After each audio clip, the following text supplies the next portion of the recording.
వి gold trusted gold buyers. మీరు తాకట్టు పెట్టిన బంగారాన్ని విడిపించి ఈ రోజు ఉన్న మార్కెట్ ధరకు కొనబడును.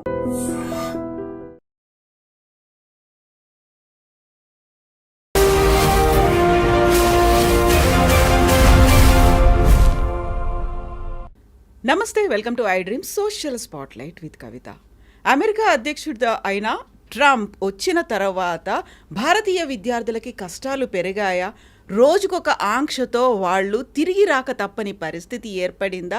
యాక్చువల్గా భారతీయ విద్యార్థులు అక్కడ ఎదుర్కొంటున్నటువంటి కష్టాలేంటి? అక్కడ న్యాయ సహాయం ఎలా పొందొచ్చు? ఎందుకని ట్రంప్ వారి మీద ఆంక్షలు విధించాడు? బోల్డ్ అని క్వశ్చన్స్ ఉన్నాయి, క్లారిఫికేషన్స్ కూడా అవసరం. మనతో పాటుగా ఉన్నారు ప్రముఖ అంతర్జాతీయ న్యాయవాది డాక్టర్ కావేటి శ్రీనివాస్ గారు. సార్ నమస్తే. నమస్కారం. ఎలా ఉన్నారు మీరు? బ్రిలియంట్. ఎలా ఉంది America? America is good, but కష్టాలు మన వాళ్ళకి. అమెరికాలో తెలుగు స్టూడెంట్స్ కష్టాలు ఏంటి సార్? యాక్చువల్గా బోల్డ్ అన్ని అనుమానాలు ఉన్నాయి, అందులో భయం అనేది ఎక్కువ ఉంది, ఆందోళన ఎక్కువ ఉంది. మా పిల్లలు వచ్చేస్తారేమో అనేటువంటి అసహనం, ఆతృత ఇవన్నీ మిక్స్డ్ కనిపిస్తున్నాయి. బట్ క్లారిఫికేషన్స్ అనేవి ఉండట్లేదు. ఏంటి, మీరేం చెప్తారు అసలు? ఫస్ట్ ఆఫ్ ఆల్ అమ్మ, మన స్టూడెంట్స్ ఎవరైతే అమెరికాలో ఉన్నారో, ఇది మీ వ్యూవర్స్కి తెలవాల్సింది ఏంటంటే, స్టూడెంట్స్ అక్కడే F1కు చదువుకోవడానికి వస్తారు. ఇక్కడ కన్సల్టెంట్స్, ఇమిగ్రేషన్ కన్సల్టెంట్స్ ఏమంటారంటే, మీరు ఒక సెమిస్టర్ ఫీజు కట్టండి, మిగతా సెమిస్టర్ ఫీజులు అక్కడ ఉద్యోగం చేసుకొని కట్టొచ్చు అంటారు. ఫస్ట్ ఆఫ్ ఆల్ మనకు తెలవాల్సింది ఏంటంటే, వాళ్ళకు ఉద్యోగం చేసుకునే అర్హత ఉందా? ఓన్లీ యూనివర్సిటీలోనే వర్క్ చేసుకునే అర్హత, అది యుఎస్లో. మరి కెనడాలో, ఇంగ్లాండ్లో, ఆస్ట్రేలియాలో వాళ్ళు క్యాంపస్ బయట పని చేసుకునే అర్హత ఉంది 20 hours. మరి యుఎస్లో అర్హత లేదు, బయట పని చేయడానికి లేదు. ఈ స్టూడెంట్స్ అంతా కూడా ఒక సెమిస్టర్ ఫీజు కట్టుకొని మిగతా సెమిస్టర్ల కోసం బయట ఏదో కష్టాలు పడి ఉద్యోగాలు చేసుకొని ఫీజులు కడతారు. ఇది ఒక ఇష్యూ మనకు తెలుసుకోవాల్సింది. మరి ఎప్పుడైతే బయట పని చేస్తుంటారో మరి కొన్ని నేరాలు జరుగుతూ ఉంటాయి. ఫర్ ఎగ్జాంపుల్, మన స్టూడెంట్స్ చాలామంది గ్రాసరీ షాపులు, అంటే ఏంటంటే కిరాణా షాపులు, జనరల్ స్టోర్లలో పనిచేస్తారు కౌంటర్లో. అందులో మరి సిగరెట్లు కూడా అమ్మాలి, సిగరెట్లు కూడా ఉంటాయి కదా. మరి ఇవన్నీ మన పేరెంట్స్కు తెలియదు. మరి ఆ సిగరెట్ అమ్మేటప్పుడు మైనర్కి అమ్మకూడదు. అంటే ఎవరన్నా వచ్చి సిగరెట్ కావాలంటే వాళ్ళ ఐడి చూసి అమ్మాలి. ఆ సిగరెట్తో పాటు బియర్లు అవి కూడా ఉంటాయి కిరాణా షాపులలోనే. సో వాళ్ళకు బియర్లు అమ్మేటప్పుడు కూడా వాళ్ళ ఐడి చూసుకొని జాగ్రత్తగా అమ్మాలి. ఫస్ట్ ఆఫ్ ఆల్ మన స్టూడెంట్స్కి ఆ గ్రాసరీ షాపులు, కిరాణా షాపులు, జనరల్ స్టోర్లలో పనిచేసే అర్హత లేదు. ఎందుకు? మీరు ఓన్లీ క్యాంపస్లో చదువుకోవాలి. కానీ ఇవన్నీ క్యాష్కు పనిచేస్తారు, అది నేరం. అదొక నేరం, అంటే ఇమిగ్రేషన్ నేరం. రెండోది, మీరు అక్కడ ఎవరికైతే మైనర్స్కు సిగరెట్లో లేకపోతే లిక్కర్ అమ్ముతారు కదా, అది రెండో నేరం. మూడోది, ఈ నల్లవాళ్ళు వాళ్ళు వచ్చేసి తుపాకులు పెడతారు, మాకు డబ్బులు ఇవ్వండి, లేకపోతే లిక్కర్ ఇవ్వండి, సిగరెట్ ఇవ్వండి, సామాన్లు ఇవ్వమని. సో వాళ్ళు వచ్చి గన్నులు పెడితే వీళ్ళు ఏం చేస్తారు, అంటే కొన్నిసార్లు వాళ్ళు అటాక్ కూడా చేస్తారు. అటాక్ చేసిన తర్వాత మాకు గ్రీన్ కార్డు కావాలి, యూవీసాల అప్లికేషన్ పెడతామని వస్తారు. ఫస్ట్ ఆఫ్ ఆల్ మీరు స్టూడెంట్గా వచ్చి బయట పనిచేసే అర్హతనే లేదు. మరి మీరు వయలేషన్ ఆఫ్ ఇమిగ్రేషన్లో. దాని తర్వాత ఇలాంటి అవకతవకలు జరిగితే మీకు వీసాలు వస్తాయా? రావు. సో ఇవన్నీ కూడా ఈ స్టూడెంట్స్కు కొన్ని తెలిసి కొన్ని తెలియక చేస్తారు. సో మన పేరెంట్స్కి కూడా తెలీదు, మా అబ్బాయి ఉద్యోగం చేస్తున్నాడు, మా అమ్మాయి చేస్తుంది అని. ఫస్ట్ ఆఫ్ ఆల్ మనం అడిగి తెలుసుకోవాల్సింది ఏంటంటే, మీరు క్యాంపస్లో చేస్తున్నారా, బయట చేస్తున్నారా? బయట చేస్తే వాళ్ళు క్యాష్ ఇస్తారు, ఇవన్నీ నేరపూరితాలే. సో అలాంటప్పుడు ఎప్పుడైనా పట్టుబడితే వీళ్ళ వీసాలు రద్దు అవుతాయి. ఇప్పుడు ఫర్ ఎగ్జాంపుల్, ఎవరికైనా మీరు సిగరెట్ అమ్మారు, మీరు లిక్కర్ అమ్మారు, పోలీసు వాళ్ళు పట్టుకుంటారు. మిమ్మల్ని పట్టుకుంటే పోలీస్ స్టేషన్ తీసుకెళ్తారు.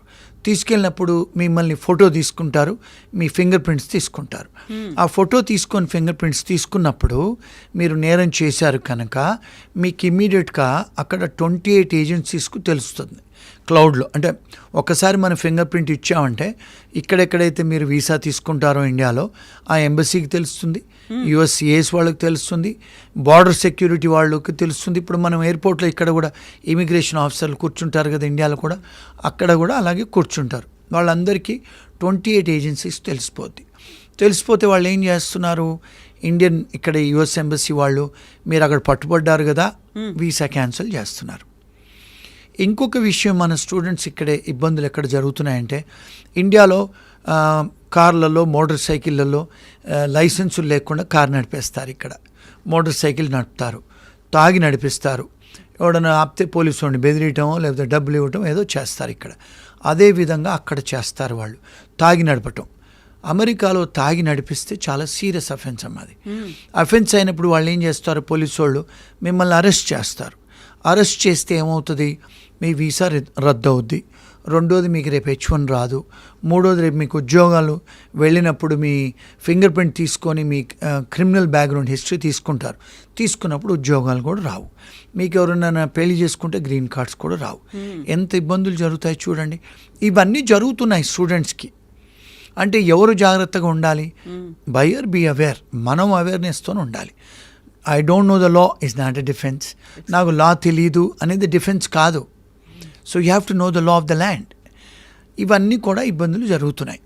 సో ఏం చేశాడు ఈ మధ్యకాలంలో ట్రంప్, ఇలాంటి ఎవరైతే అరెస్ట్ అవుతారో అమెరికాలో చిన్న చిత్క, అంటే మీరు స్పీడింగ్ చేస్తున్నప్పుడు కార్ పట్టుకున్నా కూడా, మీకు డ్రైవర్ లైసెన్స్ లేకున్నా పట్టుకున్నా, మీకు కార్ ఇన్సూరెన్స్ లేకుండా నడిపితే కూడా అఫెన్స్ అక్కడ. ఇప్పుడు మన దగ్గర ఇక్కడ ఇన్సూరెన్స్ పాలసీస్ రెన్యువల్ చేసుకోకుండా నడిపిస్తారు. పోలీసు వాళ్ళు పట్టుకున్నా ఏదో ఇన్ఫ్లుయెన్స్ చేస్తారు, అది చేస్తారు, వెళ్ళిపోతాం. అమెరికాలో మీరు కారుకు ఇన్సూరెన్స్ లేకుండా నడపటం నేరం. సో కారు మీకు మీకు ఏం చేస్తారు, కొన్నిసార్లు మాకు ఇండియా డ్రైవింగ్ లైసెన్స్ ఉంది, మాకు ఇంటర్నేషనల్ లైసెన్స్ ఉంది, మేము నడుపుతామంటారు. అది నడిపినా కూడా నేరమే. మరి నేరం అయితే మీ వీసాలు రద్దు అవుతాయి. సో ఇలాంటి వీసాలు ఎవరైతే రద్దు అయినాయో లేకపోతే ఎవరైతే అరెస్ట్ అయ్యారో, ట్రంప్ గారు వచ్చిన తర్వాత ఏం చేశారు, ఎవరైతే అరెస్ట్ అయ్యారో వాళ్ళ వీసాలన్నీ క్యాన్సిల్ చేయండి అని, రివోకేషన్ చేయండి అని ఒక ఎగ్జిక్యూటివ్ ఆర్డర్తో వచ్చాడు. సో ఇప్పుడు ఇక్కడ అన్ఫార్చునేట్ థింగ్ ఏంటంటే అందులో 80% ఆఫ్ అమెరికాలో ఇంటర్నేషనల్ స్టూడెంట్స్ అంతా ఇండియన్సే. అందులో మన తెలుగు వాళ్ళు majority. So because 80% of Indian students are Telugu people and south Indian people, వీళ్ళ వీసాలన్నీ రద్దయ్యాయి. అంటే ఒక ఇండియన్స్వే రద్దయ్యాయా? కాదు, చైనా వాళ్ళే రద్దయ్యాయి, కొరియన్స్ వాళ్ళే రద్దయ్యాయి, అందరి అయ్యాయి, జాపనీస్. అది చాలా మైనర్ పర్సంటేజ్, కానీ ఎక్కువ పర్సంటేజ్ మన ఇండియన్స్వే. ఇదొక ఆస్పెక్ట్ స్టూడెంట్స్వి. సో మన వాళ్ళు ఏమనుకుంటున్నారు, మన మీద ఉక్కుపాదం మోపాడు ట్రంప్ అని ఒక మిస్నామర్, ఒక మిస్ఇన్ఫర్మేషన్. ఆయన ఒక్క మన మీద టార్గెట్ చేసింది లేదు అక్కడ. ఎవరైతే నేరం చేస్తారో మన దేశంలో ఉండొద్దు, ఒకవేళ వాళ్ళు గ్రీన్ కార్డ్ హోల్డర్లు అయినా H1 వాళ్ళైనా. ఇప్పుడు ఇంకొక ఆస్పెక్ట్ ఏంటి, చాలామంది మన వాళ్ళు ఐటీ కంపెనీ ఉద్యోగాల కోసం అమెరికా వస్తారు. ఇంకొక మంచి న్యూస్ ఏంటంటే 82% ఆఫ్ ఐటీ వర్కర్స్ మన వాళ్ళే, మన తెలుగు వాళ్ళు, మన సౌత్ ఇండియన్స్ మన వాళ్ళే. ఎందుకంటే ఎంటెక్లు బీటెక్లు చదివి వస్తారు. మరి మన వాళ్ళే ఐటీ ఇండస్ట్రీని కంట్రోల్ చేస్తారు అమెరికాలో. ఈవెన్ ఐటీ కన్సల్టింగ్ కంపెనీస్ ఉద్యోగస్తులు కూడా, ఇప్పుడు వైస్ ప్రెసిడెంట్స్ కూడా మన వాళ్ళే ఉన్నారు, తెలుగు వాళ్ళు. వీళ్ళు H1Bలో ఉన్నప్పుడు వీళ్ళు తాగి నడిపిస్తారు కొన్నిసార్లు కారు. నడిపినప్పుడు అరెస్ట్ అవుతే వాళ్ళ H1B క్యాన్సిల్ అవుద్ది. రెండో ఒక పెద్ద ప్రాబ్లం ఏంటంటే భార్య బిడ్డలను తీసుకొస్తారు. మరి ఇండియాలో పెళ్ళాన్ని కొడితే ఆ పెళ్ళాం పోయి పోలీస్ స్టేషన్ చెప్పదు. అక్కడ పెళ్ళాన్ని కొడితే పెళ్ళాం పోలీస్ స్టేషన్ ఫోన్ చేసినా, ఇంటి పక్క వాడు ఫోన్ చేసినా, లేకపోతే బిడ్డలను కొట్టినా బిడ్డలు పోయి స్కూల్లో చెప్పినా పోలీసు వాళ్ళకు ఫోన్ చేస్తారు. వాళ్ళు చేస్తే భర్తను అరెస్ట్ చేస్తారు. అరెస్ట్ చేస్తే మీ మీద నేరం ఉంది కనుక దీన్ని మారల్ టర్పిట్యూడ్ అఫెన్సెస్ అంటారు. మీ వీసా క్యాన్సిల్ అవుద్ది, H1B వీసా, మీరు జైలుకు పోతారు.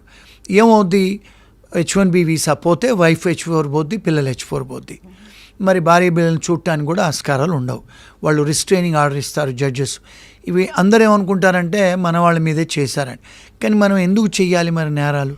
ఇవన్నీ ఇలాంటి పనులు చేస్తారు H1B వర్కర్స్.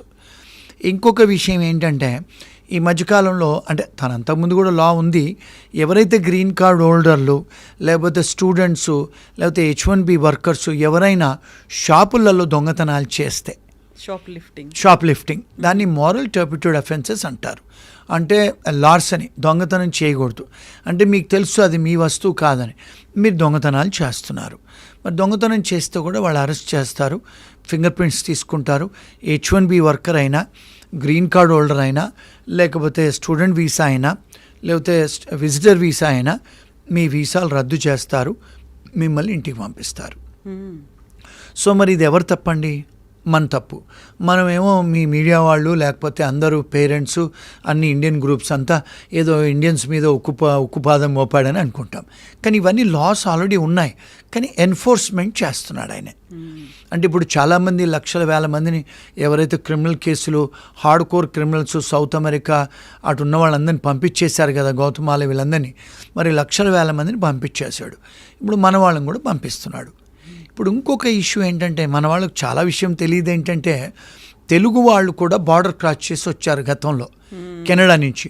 చాలామంది లక్షల మంది ఇండియన్ స్టూడెంట్స్ కెనడాకు స్టూడెంట్ వీసాలు తీసుకొని మరి చదువుకోవడానికి వెళ్ళినవారు చదువుకోవాలి కదా, రోడ్డు మీద బార్డర్ క్రాస్ చేసి అమెరికాకు వస్తున్నారు.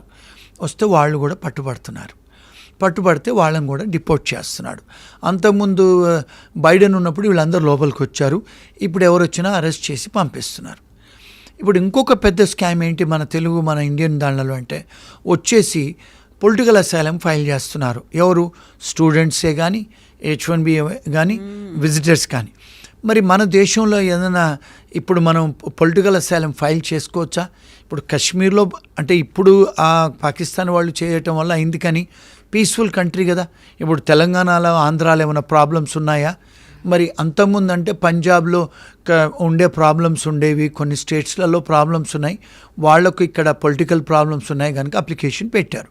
మరి ఇండియాలో ఇప్పుడు ప్రాబ్లమ్స్ ఏం లేవు కదా. అంటే మన దగ్గర అంటే సివిల్ రైట్స్ వయలేషన్స్ లేవు. ఇప్పుడు కొన్ని ఆర్గనైజేషన్స్, ఫర్ ఎగ్జాంపుల్ తమిళ్ వాళ్ళు ఉన్నారు శ్రీలంకలో.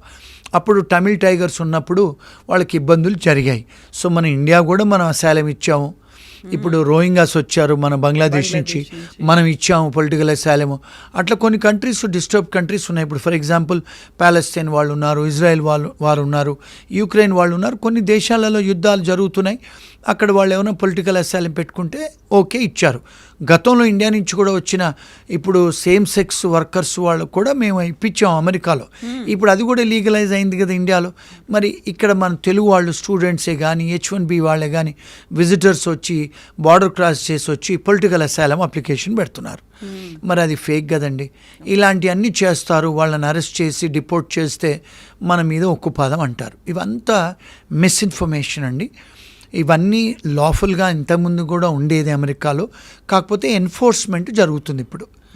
సో ఈ స్టూడెంట్స్ అందరినీ ఈ మధ్యకాలంలో ఒక 4-5 వేల స్టూడెంట్స్ వీసాలన్నీ రద్దయ్యాయి. రద్దయితే ఏమైంది, వీళ్ళందరూ ఏం చేశారు, యూనివర్సిటీ వాళ్ళందరూ అంటే కలిసి ఏం చేశారు, ట్రంప్ గారి మీద అడ్మినిస్ట్రేషన్ మీద కేసు వేశారు. వేస్తే ప్రొఫెసర్లు కూడా యుఎస్లో అమెరికన్ ప్రొఫెసర్స్ అసోసియేషన్ అంతా కూడా కేసులు వేశారు. కేసులు ఏమైనా వేశారు, మీరు ఒక నోటీస్ హియరింగ్ ఇవ్వలేదు స్టూడెంట్స్కి, మీరు యూనిలాటరలీ అంటే మీ ఇష్టానుసారంగా ఆర్బిటరల్లీ కెప్రేషియస్లీ మీరు నోటీసును హియరింగ్ ఇవ్వలేదు. అంటే procedural due process, substantive due process అని అమెరికన్ కాన్స్టిట్యూషన్లో అంటారు. ఇండియాలో మనకు సింపుల్గా అర్థం చేసుకోవాలంటే ప్రిన్సిపల్స్ ఆఫ్ న్యాచురల్ జస్టిస్. మనకు నోటీస్ ఇవ్వాలి కదండి, మీరు మీ వీసా రద్దు చేస్తామని.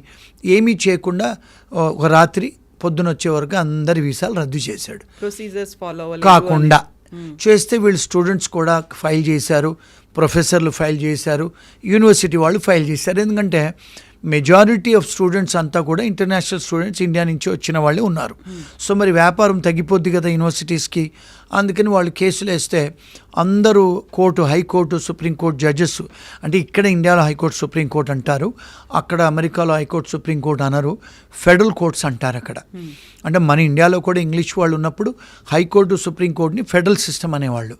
ఆ ఫెడరల్ జడ్జెస్ ఇంజంక్షన్స్ ఇచ్చారు, మీరు ఇలా చేయడానికి వీల్లేదు అని ఇంజంక్షన్స్ ఇస్తే మళ్ళీ మీరు వీసాలు తిరిగి ఇచ్చేయాలని చెప్పి ఆర్డర్స్ ఇస్తే మళ్ళీ చాలామందికి ఇప్పుడు ఏం చేశారు, ఓవర్ నైట్ ట్రంప్ గారు అందరికి వీసాలు ఇచ్చేయండి అన్నాడు. మళ్ళీ ఎవరైతే వీసాలు పోయినాయో మళ్ళీ ఓవర్ నైట్ అందరికి వీసాలు వచ్చేసాయి.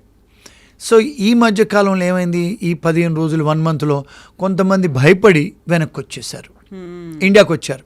మరి ఇండియాకు వచ్చారు, మళ్ళీ వాళ్ళ వీసాలు వచ్చాయి. మరి వాడి పరిస్థితి ఏంటి, అది పెద్ద డిబేట్ ఇప్పుడు. మరి మళ్ళీ వెనక్కి రావచ్చా? Answer is yes. మళ్ళీ వాళ్ళు ఎంబసీకి వెళ్ళి మళ్ళా వీసాలు తీసుకొని వెనక్కి రావచ్చు, ఎందుకంటే మరి వాళ్ళ వీసా వచ్చేసింది కదా. అదొకటి. రెండోది ఏంటంటే, ఎవరికైతే ఈ మధ్యకాలంలో చాలామంది ఏమవుతున్నాయంటండి, స్టూడెంట్లు, ఇది మన పేరెంట్స్ తెలుసుకోవాల్సిన విషయం. వాళ్ళ పేరెంట్స్ కూడా చెప్పరు. ఈ స్టూడెంట్స్ ఆడపిల్లలు మగపిల్లలు 2 ఇష్యూస్ ఉన్నాయి ఇక్కడ. ఒకటేమో క్లిప్టోమీనియా, కొంతమంది దొంగతనం చేయటం ఒక సైకలాజికల్ డిజార్డర్. రెండోది ఏంటి, ఈ స్టూడెంట్స్ సీనియర్ అమ్మాయిలతోని సీనియర్ స్టూడెంట్స్తో పోతారు, ఈ జూనియర్ అమ్మాయిలు జూనియర్ అబ్బాయిలు వెనకాల పోతారు. అంటే మన దగ్గర ఎట్లయితే ర్యాగింగ్ భయానికో సీనియర్స్ అని వెళ్తారు, వీళ్ళందరూ గ్యాంగులు పోతారు. ఈ అంటే షాపులలో పోయి వాడు ఎవడో సీనియర్ చెప్తాడు ఈ సంచి పట్టుకొని బయటకు వస్తారు. దొంగతనం చేసింది వాడితో పాటు ఉన్న జూనియర్ గాడు, వీళ్ళందరూ పట్టుబడతారు, జైలుకు పోతారు, ఆడపిల్లలైనా మగపిల్లలైనా. అలాంటి కేసులు మా ఫర్మ్స్ చాలా వస్తాయి. పట్టుబడితే ఏమవుతుంది, వాళ్ళ వీసాలు రద్దు అవుతాయి. అది మారల్ టర్పిట్యూడ్ అఫెన్సెస్ దొంగతనం చేస్తే. సో అలాంటివి జరిగినప్పుడు కూడా జాగ్రత్తగా ఉండాలి. కానీ ఇంకొకటి ఏంటంటే, వీళ్ళు అక్కడ డిఫెన్స్ కొంతమంది లీగల్ ఎయిడ్ లాయర్స్ని ఇస్తారు. మన స్టూడెంట్స్ ఏంటంటే పేరెంట్స్కు చెప్పుకోరు, ఇలాంటి పట్టుబడితే ఓ రోజు రాత్రి జైల్లో ఉంటారు. పేరెంట్స్కి పోతే సిగ్గు పోతుంది, ఫ్రెండ్స్కి చెప్పుకోలేరు. అక్కడ ఎవరైతే ఫ్రీ లాయర్స్ని ఇస్తారో పెట్టుకుంటారు. ఆ లాయర్స్ ఏమంటారు, మీరు ఏదో $100-200 దొంగతనం చేశారు కదా, జడ్జి ముందుకు వచ్చి ఒప్పుకోండి, మీకు ఫైన్ వేసేస్తారంటారు. అలాంటివి చేయకూడదు. అంటే మీరేంది, కన్విక్షన్ అయిపోతుంది, అంటే రికార్డ్స్లో ఉండిపోతే మీకు వీసా క్యాన్సిల్ అవుద్ది, మీకు రేపు H1 రాదు, ఉద్యోగం రాదు, గ్రీన్ కార్డ్ రాదు. ఒకవేళ ఇండియాకి వచ్చినా కూడా మళ్ళీ వెనక్కి రావడానికి ఉండదు. సో ఇలాంటి చిన్న పనులు, పిచ్చి పనులు స్టూడెంట్సే కానీ H1B వాళ్ళు చేస్తూ ఉంటారు. అంటే పెనీ వాజ్ పౌండ్ ఫౌలిష్. ఒక లాయర్ని పెట్టుకుంటే వాడు కొట్లాడతాడు. మా ఫర్మ్కి ఏ కేసులు వచ్చినా కూడా మొదటిసారి తప్పు చేస్తే ఆ దేశాలలో వాళ్ళు ఒక ఛాన్స్ ఇస్తారు.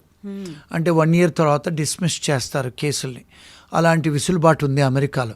కొన్నిసార్లు ప్రాసిక్యూటర్తోని మాట్లాడవచ్చు, వీళ్ళు ఇంటర్నేషనల్ స్టూడెంట్స్, H1B వర్కర్సు, వీళ్ళు గ్రీన్ కార్డ్ హోల్డర్లు, వీళ్ళ కన్విక్షన్ అవుతే వీళ్ళ గ్రీన్ కార్డులు, వీళ్ళ H1లు, వీళ్ళ స్టూడెంట్ వీసాలు, విజిటర్ వీసాలు క్యాన్సిల్ అవుతాయి.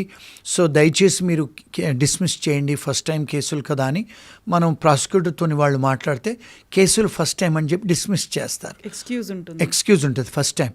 అంటే వాళ్ళంతా హార్ష్ పనిష్మెంట్స్ ఇవ్వరు. ఇవి అక్కడ లోకల్ లాయర్స్ని పెట్టుకొని మాట్లాడుకొని చేసుకోవాలి. అక్కడ ఏంటంటే క్రిమినల్ డిఫెన్స్ అటార్నీస్ని, ఇమిగ్రేషన్ లాయర్ని పెట్టుకొని చేసుకుంటే వాళ్లకు బెటర్. కానీ ఇవన్నీ స్టూడెంట్స్ ఇవన్నీ తెలియదు, H1 వాళ్ళకి తెలియదు, ఎవరికి చెప్పరు, రూమ్మేట్స్కి చెప్పరు, పేరెంట్స్కి చెప్పుకోరు, ఎవరితో మాట్లాడరు. వాళ్ళు డిసిషన్ తీసుకొని వాళ్ళ కాళ్ళ మీద వాళ్ళే గుడ్డలు పెట్టి కొట్టేసుకుంటారు. సో అవన్నీ అయిన తర్వాత మళ్ళీ మా దగ్గరికి కాంటాక్ట్ చేస్తారు.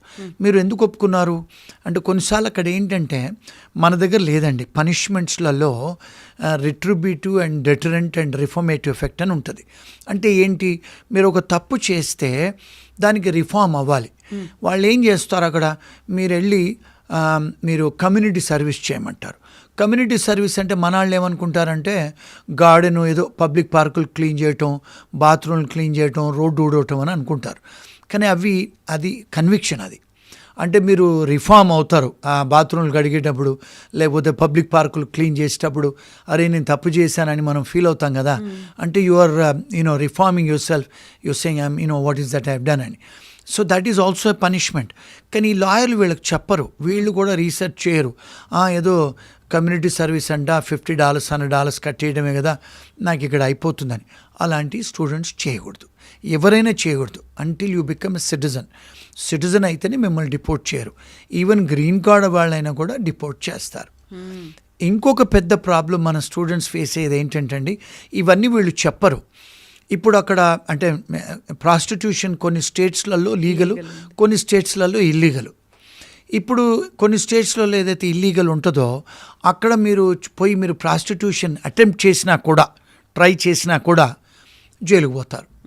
ఇంకొకటి ఏంటంటే, వాళ్ళు అమెరికాలో ఏం చేస్తారంటే, ఎక్కడైతే ఇల్లీగల్ ఉంటుందో, ప్రాస్టిట్యూషన్ ఇల్లీగల్ ఉంటుందో, పోలీసు వాళ్ళు ఏం చేస్తారు, ఆన్లైన్లో కూర్చొని ప్రాస్టిట్యూట్స్ లాగా యాక్టింగ్ చేసి మన స్టూడెంట్స్ని, మన H1B వాళ్ళను, గ్రీన్ కార్డ్ వాళ్ళను వాళ్ళేస్తారు, ట్రాప్ చేస్తారు. సో వీళ్ళు కమ్యూనికేట్ చేస్తారు కదా, మీరేంటి, మీ పేరేంటి అదని వాళ్ళు ఆడపోలీసే కూర్చొని చేస్తారు. వాళ్ళు ఏం చేస్తారు, ఏదో హోటల్కి రమ్మంటారు. అక్కడ హోటల్ రూమ్కి వెళ్ళిన తర్వాత 2 పోలీసు వాళ్ళు ఉంటారు. అక్కడ పోగానే అరెస్ట్ చేస్తారు. అది attempt to do prostitution is also an offence. నేను చేయలేదు కదా అనటం కాదు, you are attempting to do prostitution is also an offence. ఇవి కన్విక్షన్స్ అవుతాయి. ఎందుకంటే మీకు బియాండ్ రీజనబుల్ డౌట్ అక్కడ వాళ్ళు ప్రూవ్ చేయాల్సిన అవసరం లేదు. మీరు చాటింగ్ చేశారు, అక్కడికి వచ్చారు, కెమెరాలు కనపడుతున్నాయి, ఎవిడెన్సెస్ ఉన్నాయి. సో ఇలాంటివి కూడా కన్విక్షన్స్. మన వాళ్ళు ఏం చేస్తారు, మన పేరెంట్స్కో, ఫ్రెండ్స్కో, రూమ్మేట్స్కో, చుట్టాలకు చెప్తే సిగ్గుబోద్ది కదా, వాళ్ళు ఒప్పేసుకుంటే వాళ్ళ వీసాలు రద్దు అవుతాయి. ఇవి చిన్న చిన్న ఇష్యూస్ అని మనం అనుకుంటాం, నేను చేయలేదు కదా అని. మరి పెద్ద ఎఫెక్ట్ కదండి. సో ఇలాంటి ఇష్యూస్ కూడా మా దగ్గరకు వస్తూ ఉంటాయి. ఇంకొక లాస్ట్ ఇష్యూ, వీళ్ళు ఏం చేస్తారంటే స్టూడెంట్స్ కూర్చొని తాగుతారండి. అమ్మాయిలు కూడా ఈ మధ్య తాగుతున్నారు. తాగుకొని అపార్ట్మెంట్లో గొడవలు పెట్టుకుంటారు. ఇండియాలో కొట్టుకుంటారు కదా, అట్లా కొట్టుకుంటే ఇంటి పక్కోడో లేకపోతే ఎవరో అమ్మాయి ఫోన్ చేస్తే అందరూ అరెస్ట్ అవుతే అది కూడా సీరియస్ అఫెన్సే. కొట్టుకోవటం కూడా అఫెన్సే, తిట్టుకోవటం అఫెన్సే, తాగి గొడవ వస్తే పక్కింటోడు ఫోన్ చేసినా కూడా అదే అఫెన్సే. కొన్నిసార్లు అది కూడా చాలా అంటే నేరం అవుతుంది. వాళ్ళందరిని పట్టుకొని పోతారు, వీళ్ళ వీసాలు రద్దు అవుతాయి, ఉద్యోగాలు రావు. ఇంకా లాస్ట్ ఇష్యూ, మన వాళ్ళు ఏం చేస్తారు, అమ్మాయిలు అబ్బాయిలు అక్కడికి వచ్చిన తర్వాత లివ్ ఇన్ అరేంజ్మెంట్స్. మనం ఇక్కడ ఏదో అనుకుంటాం, మా అమ్మాయి ఆడ బాగా చదువుకుంటుంది, మా అబ్బాయి చాలా పతివ్రతలాగా ఉన్నాడని. వీళ్ళంతా లివ్ ఇన్ రిలేషన్షిప్స్లో ఉంటారు. అమ్మాయిలు అబ్బాయిలు తాయి గొడవలు కొట్టుకుంటే ఆ అమ్మాయి ఫోన్ చేసింది అనుకోండి, ఆ అబ్బాయి జైలుకి పోతాడు. జైలుకి పోయిన తర్వాత ఈ అమ్మాయి తర్వాత సెన్సస్కి వచ్చి ముర్రో అంటుంది. వాడు పోలీసు విత్డ్రా చేసుకోడు కేసు, వాడు అరెస్ట్ అయిపోయాడు, వాడు వీసా క్యాన్సిల్ అయిపోద్ది. ఎంత చిన్న విషయాలు ఎంత సీరియస్ అవుతాయి చూడండి. ఇవన్నీ వీళ్ళు తల్లిదండ్రులకు చెప్పుకోరు, ఫ్రెండ్స్ చెప్పుకోరు. ఇవన్నీ అయిన తర్వాత మాలాంటి ఎవరో తెలుగు లాయర్లకు ఫోన్ చేస్తే మేమేం చేయగలుగుతాం చెప్పండి. ఇప్పుడు చేతులు కాలిన తర్వాత ఆకులు పట్టుకోలేంగా.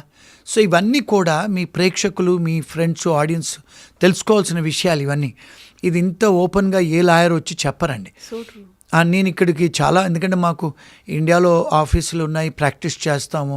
ఆస్ట్రేలియాలో కూడా మా లా ఆఫీసులు ఉన్నాయి, యూకేలో కూడా మాకు అడ్వకేట్ ఆఫీసులు, యూఎస్లో, కెనడాలో ఉన్నాయి. కనుక మాకు అందరూ కూడా కాంటాక్ట్ చేస్తారు.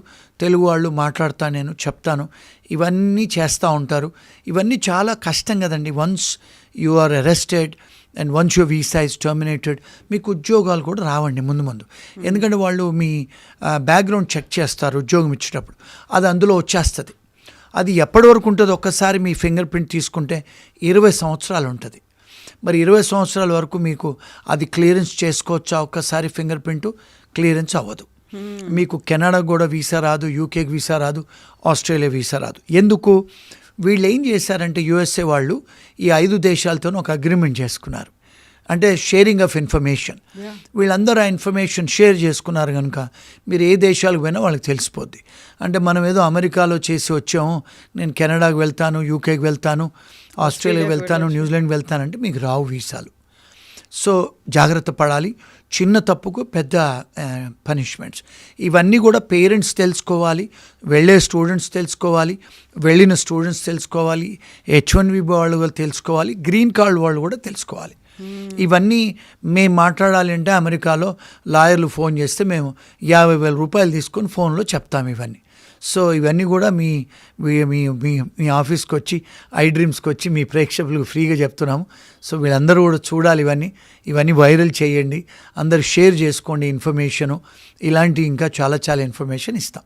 Thank you so much Srinivas గారు. యూజువల్గా ఏంటంటే మేము యూఎస్కి వెళ్ళాలి అనేటువంటి హడావిడి ఉంటుంది, ఆ తొందర ఉంటుంది, అక్కడ ఉన్నటువంటి కన్సల్టెంట్స్ ఏదో చెప్పారు, పేరెంట్స్ కూడా ఆనందపడుతున్నారు అనుకుంటాం. కానీ వెళ్ళిన తర్వాత చేసేవి మేజర్ క్రైమ్స్ కావది. చిన్న అఫెన్సెసే పర్లేదులే తప్పించుకుంటాం, ఏదో టికెట్ అడిగి వేశారు, ఫైన్ కట్టాము, వచ్చేసాము అనుకుంటాం. కానీ అది రిపర్కషన్స్ ఎలా ఉంటాయి, లైఫ్ లాంగ్ ఎఫెక్ట్ ఎలా చూపిస్తుంది అనేవి చిన్నవి బట్ ఫోకస్ పెట్టాల్సినటువంటి అంశాలు, మర్చిపోకుండా అవేర్నెస్లో ఉంచుకోవాల్సినటువంటి అంశాలు.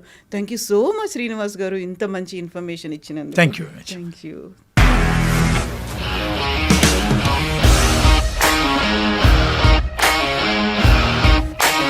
ఇండస్ట్రీలో కమిట్మెంట్ ఇష్యూస్ వస్తే నీకు కూడా వచ్చినట్టు? మార్నింగ్ తీసుకెళ్ళాలంటే కొట్టి పడేస్తారు.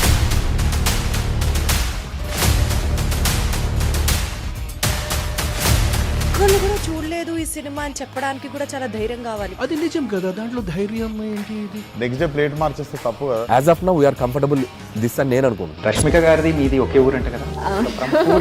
నీకు కోపం వచ్చిందంటే బాగా తిట్టేత్తరా? తిట్టేద్దామండి. నిజంగా గేమ్ ని ఎలా చేంజ్ చేయగలిగారు? ఏపీఎస్ఎఫ్సి వాళ్ళకి 6 నెలల్లో నేను 6 లక్షలు కట్టా. బిజినెస్ చేయాలనుకుంటే it is as difficult as riding a tiger.